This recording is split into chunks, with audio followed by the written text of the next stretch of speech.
అందరికీ నమస్కారం. నా పేరు doctor G Venkateswarlu, G V Sriraksha hospital Khammam. నేను క్రిటికల్ కేర్ మరియు లైఫ్ స్టైల్ మెడిసిన్ ఫిజిషియన్ని. నేను హార్వర్డ్ మెడికల్ స్కూల్ బోస్టన్ యూఎస్ఏలో ట్రైనింగ్ అయినాను. ఈరోజు మనం చాలా రెగ్యులర్గా ప్రతి ఒక్కళ్ళకి సీజనల్గా చూసే కాఫ్ గురించి తెలుసుకుందాం. కాఫ్ ఏంటి అని అంటే, కాఫ్లో రెండు రకాలు ఉంటాయి. దగ్గులో రెండు, డ్రై కాఫ్, ప్రొడక్టివ్ కాఫ్. అంటే పొడి దగ్గు, అలాగే ఏదన్నా దగ్గుతో పాటు వచ్చే తెమడ. కాఫ్ అని అన్నది చాలా చిన్న విషయం, కానీ చాలా పెద్ద జబ్బులకి, చిన్న జబ్బుల నుంచి పెద్ద జబ్బులకు కూడా కారణం ఈ కాఫ్ అన్నమాట. కాఫ్ అంటే ఎందుకు కాఫ్ వస్తుంది అన్నది మనం చూస్తే, కాఫ్ అన్నది ఒక రిఫ్లెక్టివ్ ఇరిటెంట్ మెకానిజం అన్నమాట. అంటే మనం ఏదన్నా అన్నెసెసరీగా లంగ్స్లోకి ఏదన్నా పోతున్నా, అంటే మనం తినే ఆహారం కానీ వెళ్తుంటే అది ఆ ఇరిటేషన్ వల్ల రిఫ్లెక్స్ మెకానిజంతో బయటకు పంపించాలన్న ఉద్దేశంతో కాఫ్ అన్నది ఒకటి క్రియేట్ చేయబడుతుంది. సో ఇది నార్మల్ మెకానిజం. ఇలా కాకుండా మనకి కాఫ్ చాలా ఎక్కువగా ఎందుకు వస్తుందనంటే, any irritation, any infection of the upper airways, అంటే లారింగ్స్ ప్రాబ్లం ఏదన్నా ఇరిటేషన్ కానీ ఇన్ఫెక్షన్ కానీ ఏదన్నా ఉన్నా కానీ, దాని కింద ఉన్న ట్రేకియాకు ఉన్నా కానీ, తర్వాత ఎయిర్వేస్, అలాగే నిమోనియా, ఈ అన్నిటిలో కూడా కాఫ్ వస్తుంది. Cough main triggering factor infection అయితే, మనం చేసుకునే స్మోకింగ్ వల్ల చాలా ఎక్కువగా కాఫ్ ఉంటుంది. స్మోకింగ్లో మళ్ళీ యాక్టివ్ స్మోక్ చేసే వాళ్ళకి కాఫ్ ఉంటుంది, ప్యాసివ్గా స్మోక్ చేసే వాళ్ళకి కూడా కాఫ్ ఉంటుంది. ఎందుకంటే that causes upper Airways irritation వస్తుంది అనమాట.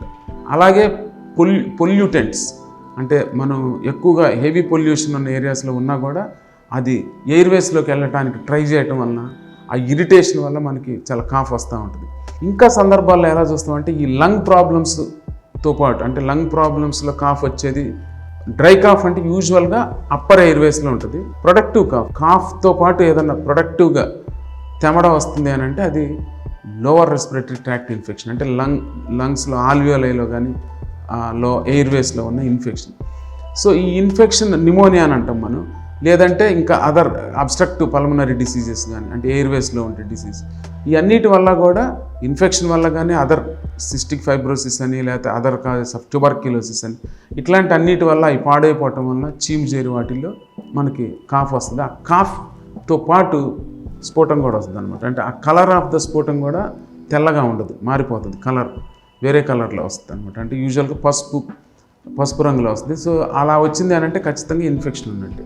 నెక్స్ట్ ఒకసారి బ్లడ్ కూడా వస్తుంది అనమాట. కాఫ్ బ్లడ్ వచ్చింది అని అంటే అది మనకి బ్రాంకెక్టైసిస్ అని అంటాం, లేదంటే క్యాన్సర్ కూడా అవకాశం ఉంటుంది. కాబట్టి ఖచ్చితంగా మనం ఇవాల్యుయేట్ చేయించుకోవాల్సిన అవసరం అయితే ఎంతైనా ఉంటుంది. ఇవి రెస్పిరేటరీ కాకుండా కూడా ఒక్కొక్కసారి మనకి యాసిడ్ రిఫ్లెక్స్, అంటే హెవీగా లావు ఉన్న వాళ్ళకి కానీ, హెవీగా ఫుడ్ తీసుకున్నా కానీ దానివల్ల రిఫ్లెక్స్ వచ్చేసి, ఆ రిఫ్లెక్స్ వల్ల కూడా కంటిన్యూస్గా కాఫ్ వచ్చే అవకాశం ఉంటుంది. అలాగే సైనసెస్లో కూడా మనకి ఇన్ఫెక్షన్ ఉంటే పోస్ట్ నేసల్ డ్రిప్ అంటాం. అది ఎప్పుడు కంటిన్యూస్గా పడుకున్నప్పుడు ఏమవుతుందంటే, ఈ సైనసెస్ నుంచి చీము లాంటిది కారి మళ్ళీ గొంతులోకి రావటం వల్ల ఇరిటేషన్ వల్ల కాఫ్ వస్తూ ఉంటుంది.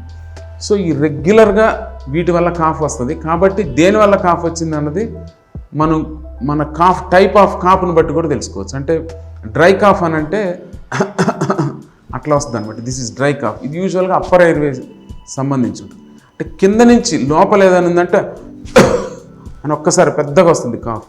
ఆ కాఫ్తో పాటు మనకి కొంత స్ఫోటం పడుతుంది. సో అట్లా స్ఫోటం పడ్డదంటే ఖచ్చితంగా అది లోవర్ రెస్పిరేటరీ ట్రాక్ట్ ఇన్ఫెక్షన్.